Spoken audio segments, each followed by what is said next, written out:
Hey, what's up everyone? Hope you're having a great day or evening. First of all, I want to say a big thank you for the support and all the uplifting comments I got from you. You guys really are the best. So today we're just gonna take a look at some awesome in-camera transitions.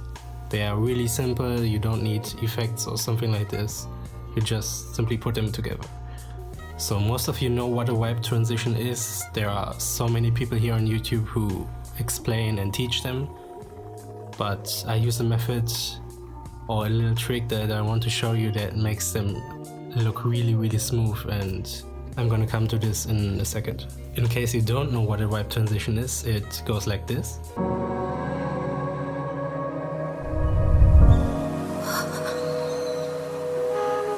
So you just have two clips. The first clip is just you filming, and at the end you wipe in any direction you want. The second clip starts with a wipe and comes from the same direction that the first clip went into. So when shooting these clips, you want to pay attention that the colors of the scene match, because if the colors of the scene don't match, the transition won't look as seamless, alright? By wiping, you're gonna create a lot of motion blur that if you simply put the clips together, it will look like one continuous motion, because the motion blur simply hides the cut. This one is pretty much the same thing as a wipe transition, but instead of wiping, you use any foreground element that you want to block the entire frame. As you can see in this shot right now, I basically just used my arm to cover the entire frame, which allowed me to transition into another clip that has its frame blocked at the beginning by this tree. So I was able to transition nicely between these two, alright? This is another cool method to transition between clips, but I don't have shots to show you as an example, so I'm gonna show you this. This is from Beautiful Destinations.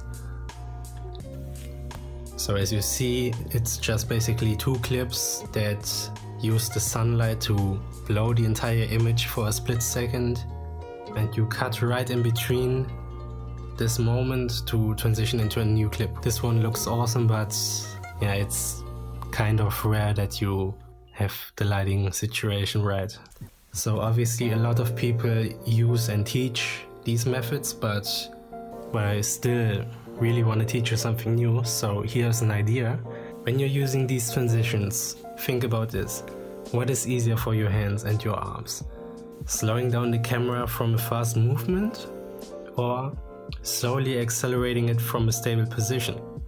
For me, it is way more easy to get a smooth shot when I film and start the movement with a lot of control, instead of starting with a wipe and then trying to slow down the camera, which is hard. So what I like to do is I reverse the second clip, which means that if you film and then wipe away, when it's reversed, it's going to start with the wipe and then slow down nice and stable and smooth. That means that if your first clip wipes down, as an example, then you have to keep in mind that you will reverse the second clip in post. So the second clip is just shooting anything you want, and then at the end wiping against the motion that the first clip goes. Once you got all these clips and you can put them together in your editing software, what I personally like to do is I shoot all these clips in slow motion, and I only speed up the parts where the actual transition happens. So in order to tweak these transitions and make them look a little bit better, I like to use speed ramping.